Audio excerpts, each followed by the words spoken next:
Well, there's this really very important meeting in the 4th century AD. It was called the Council of Nicene. And all of these delegates came together at this time to talk about doctrine and theology and so forth. But of the 318 delegates that were there at this big meeting, only less than 12 of them had either not lost an eye or a hand or was lame because of the torture that they received for their faith. And as I was looking at the passage this week, as I was looking at the message that I want to convey to you that the Bible is teaching us this morning, it caused me to think that, of course, here in America, we're not persecuted for our faith under duress of physical torture. We're not. But I believe that if we were, I believe that every one of us as indwelled believers would endure that, and we would remain faithful in that way to the persecution that was thrown upon us. But you see, the enemy's very crafty. He's very, very astute in how he distracts us. And so rather, in this day and age for us, rather than create circumstances where you and I are tortured for our faith, or whether we're persecuted for our faith under duress of torture or even death, the enemy finds other ways to distract us. He finds ways to pull us off the mark. And we need to understand, friends, that the circumstances of life are brought about by God's sovereign design. But there is a strategy in play from the enemy. He does not want you and I to be on task. He does not want you and I to be on point. And so there are things that happen to us in our life that we may not like, that we may not enjoy. But we need to remember, friends, we need to remain focused and understand that our response to our circumstances drive our attitude, not the circumstances themselves. And so our goal today is to realize and understand that God causes the circumstances of life, the things that happen to us, whether we consider them to be good, bad, or indifferent, He causes all of those things to work together in order to shape you and I into the likeness of Jesus Christ. And we may not get the opportunity to see the ripple effect of what God is doing in our life. But today, we get to look at a circumstance that happened to Joseph over more than a 20-year period. And Joseph gets to see the ripple effect. And let's look today at how Joseph responds to the circumstances of life that God brought in to his life for him. And we're in chapter 50. This is our last week in Genesis. I've got a message, of course, that's pursuant to, of course, the first coming of Jesus Christ. That is next week. And then, of course, we have our candlelight service that we'll have on Christmas Eve. We'll have a little message there for that as well. But just to wrap up our passage in the book of Genesis today, we're in chapter 50. And the first part of chapter 50, I'll just truncate it, for the sake of time, and just give you just kind of the cliff notes of what's going on here. Last week we saw Jacob, Israel. Now he's got his new name, his Jesus Jr. name. You and I are Jesus Jr. Of course, we're indwelt believers. But what he does is he blesses all of his sons because he knows he's about to die. And if you look in verse 33 of chapter 49, it says, when Jacob finished commanding his sons, he drew up his feet into the bed and breathed his last and was gathered to his people. And that, of course, gathered to his people, that's just it's metonymy, it's a figurative way of saying he died. So the first part of chapter 50, what we're seeing here is that prior to his death, he had requested that Joseph take him back to that field of Mamre. If you remember, that's where Abraham, where Isaac are buried, and he wants to be buried there with his people. And so this big, and he gets permission, Joseph gets permission from Pharaoh to bring this big entourage back to the promised land and have Israel buried there. And they take like this 40-day period to embalm Israel before they do that. And then this huge entourage goes out there, and all the people around there see this large collection of folks, and all the Egyptians come along with the entire people of Israel to have this period of burial there. But if you'll drop down with me to the passage that I really want to focus on today, of course. So let's visualize this, all right? The brothers are all there. Their dad's gone. And they're thinking to themselves, you know, maybe Dad was keeping Joseph at bay from doing to us what we would probably do to him had we done to him what we did to him. I mean, if you rewind all the way back to the beginning here, Joseph has these dreams, and he tells his brothers, hey, you guys are going to bow down to me. They don't like that. But the text says that his father kept these things in mind, and we actually see that Jacob gave this coat of many colors to Joseph, which is, if you looked in the culture, just kind of an indication that he's sort of management. And if you read in the text, it says that he gave a bad report on his brothers. So, you know, he's just kind of maybe even twisting the knives just a little bit with them. And the text says that, that they hated him so much that they didn't even want to speak kindly to him. And so, as we know, as we've gone over the last couple of months, they sell him into slavery. And so he's carried down to Egypt, and the captain of the guard, Potiphar, purchases Joseph, and he's in the house of Potiphar, and he rises to the top. Potiphar gives him charge over the whole house, but Potiphar's wife has designs on him. He doesn't succumb to that. She gets upset about it, and so she lies about him, and he gets thrown in prison, falsely accused and thrown into prison. There he is sitting in prison, and of course during that period of time in prison he meets up with a couple of the chief people that report directly to Pharaoh. They have some dreams. He tells them correctly what those dreams are about.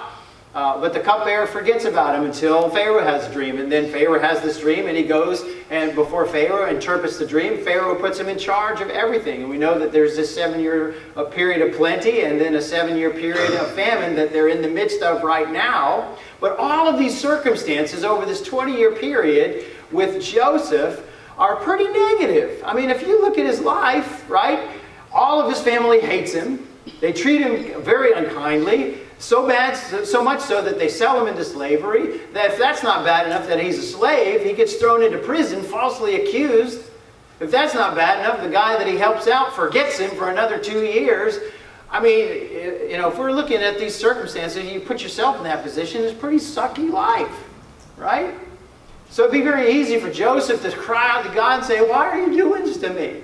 I've been faithful.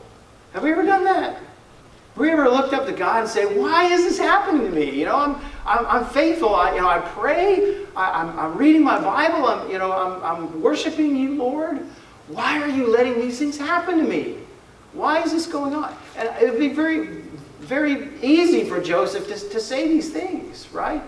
Well, fast forward to today here, and what we see is that now Joseph's in charge of all of Egypt, and his wisdom has brought about salvation for the entire world and saving the 12 tribes of Israel.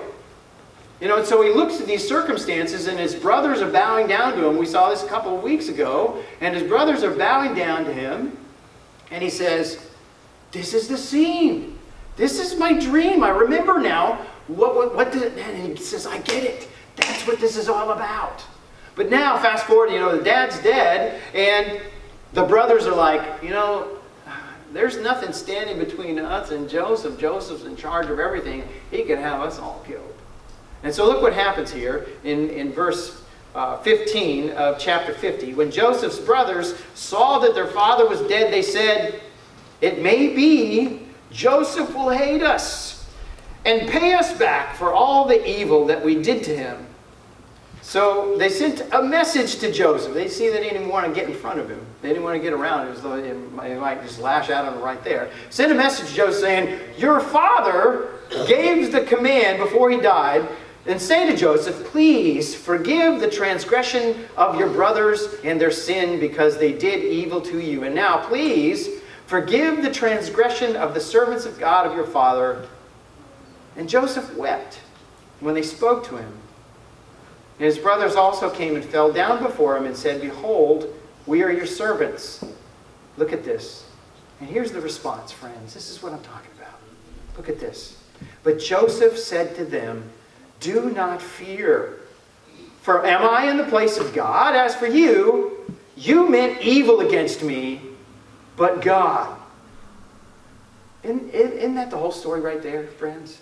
But God, but God, but God. this, that, the other thing, circumstances, you this, they that. But God meant it for good, to bring about that many people should be kept alive as they are today. So do not fear, I will provide for you and your little ones. Thus he comforted them and spoke kindly to them. May God add his blessing to the reading of his word. So Joseph releases his brothers from the guilt. And see, of course, they're fearful for their life. We saw remorse. We saw biblical repentance there because God brought that about here. But notice what Joseph's response to this circumstance is. It's not this situation where he has to say, well, you know, as a follower of God, as God's chosen people, it is critical that I forgive. And so I don't want to do it, but the Bible says I should forgive. You know, I'm just bringing it a little bit forward to today, right? The Bible says that I should forgive, so I need to forgive. And so, you know, grudgingly we say, I forgive you. No, what does he say? He looks at the circumstances and he sees all of the things that they did, and he said, you intended this for evil. You intended this to do dirt to me. But God, you see, he recognizes the grand design of God and the overarching plan and design of God's sovereignty amidst all of this. And he says, it doesn't matter what happened to me. It doesn't matter that the last 20 years have been misery for me. And all the wrong that's been done to me, even though I've been faithful to God, it doesn't matter.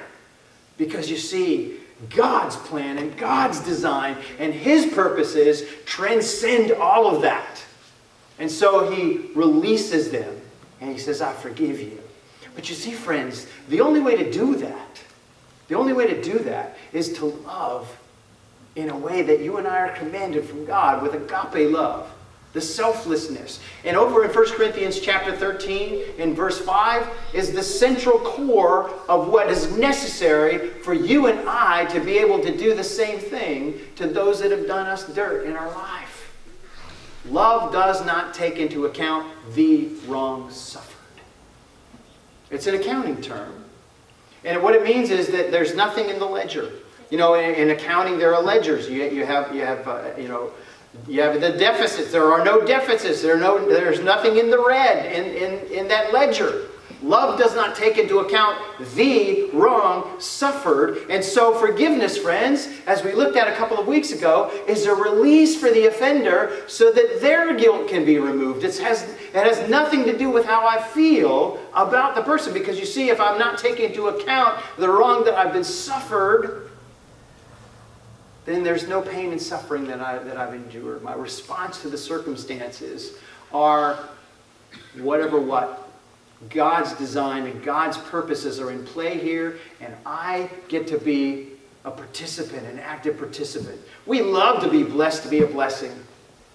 It's not so great when we're cursed to be a blessing. But see, Joseph was cursed to be a blessing to many. Save the whole world. Save the Israelites.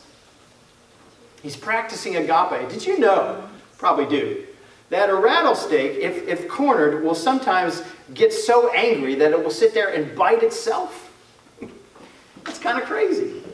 But that's exactly what harboring hate and resentment against others is. It's biting ourselves. We think that we're harming others in holding those spites and hates, but the deeper harm is to ourselves.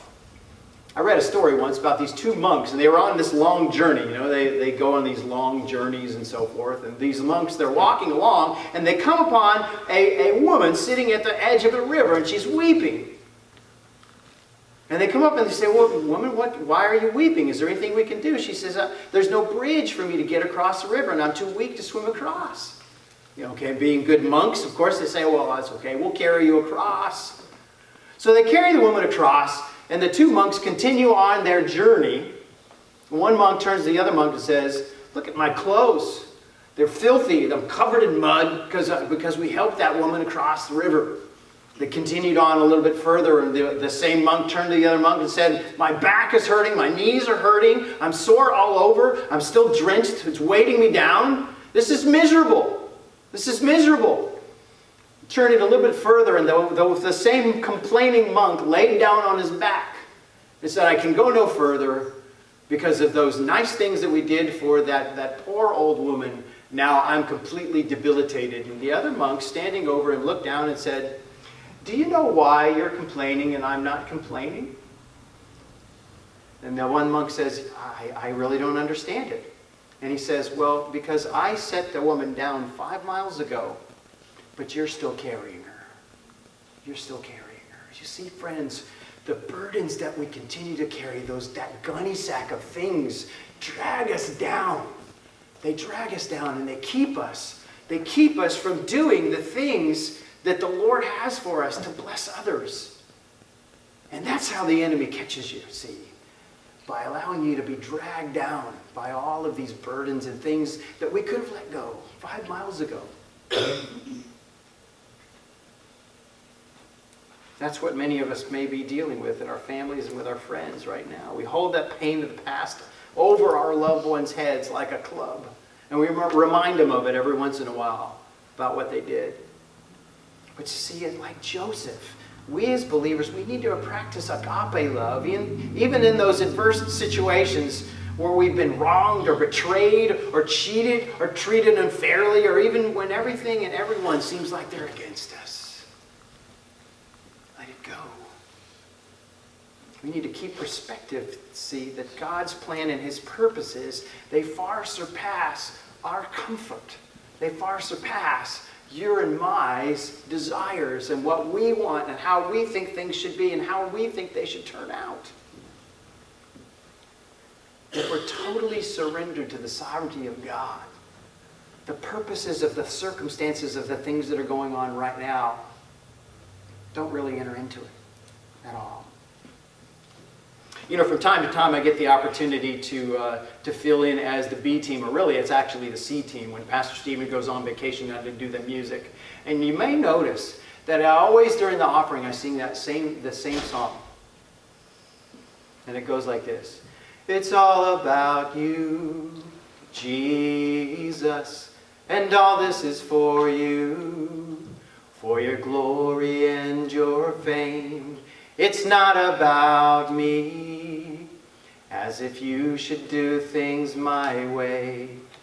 You alone are God, and I surrender to your way. And if we can do that, friends, the peace of God that surpasses all understanding will guard our hearts and our minds in Christ Jesus. Remember that one of God's unlimited qualities is His omnibenevolence. Omnibenevolence means His way is the best way. Do you believe that? Do you believe His way is the best way? In the circumstances of life, do you believe that God is sovereign, that He is in control? The Bible says, and we've looked at it for the whole year, the book of Genesis over and over and over again. You see God's grand design and His sovereignty on top of everything that's happening. God's way is the best way. It's a different view. It's how you look at things. A man was driving in the country, and he'd gone past this one stretch of road many times, and he always noticed that there was this man who was sitting on one of the fence posts every time that he drove past. And so, out of curiosity, the man pulled over next to the other man and said, you know, I've noticed that you're sitting on this fence post. I travel all over this part of the country, back and forth, and every time I go by here, I see you sitting on the fence post. I'm a world traveler. I could not do what you do.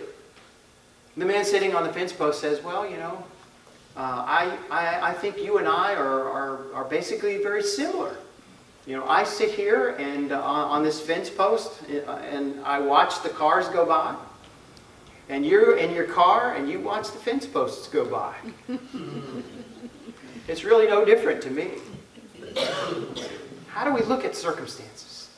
How do we look at situations in our life? You know, a shoe manufacturer decided to go and expand his business into the Congo. And so he sent these 2 crack salesmen over into this area of the Congo. One of the salesmen wired back to say there's no market here whatsoever. Everybody's barefoot.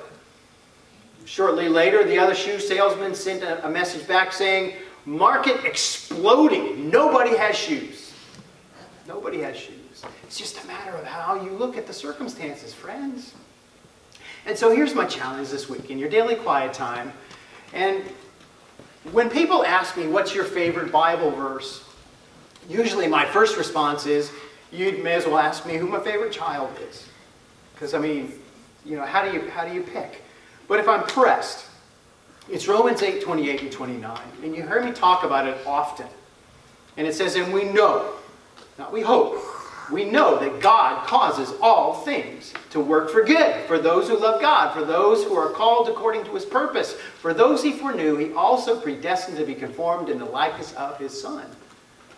Just to really give you the perspective on the exegesis, to draw the meaning out of that text, what it means is this. Everything that's ever happened, everything that will happen, everything that's happening now, God is causing all of it in his grand design to work for your good in order to shape you like Jesus. What a blessing. What a blessing to be shaped into the likeness of Christ. So I'll leave you with this. Going back to verses 19 through 21 of chapter 50. The passage says, and remember it well.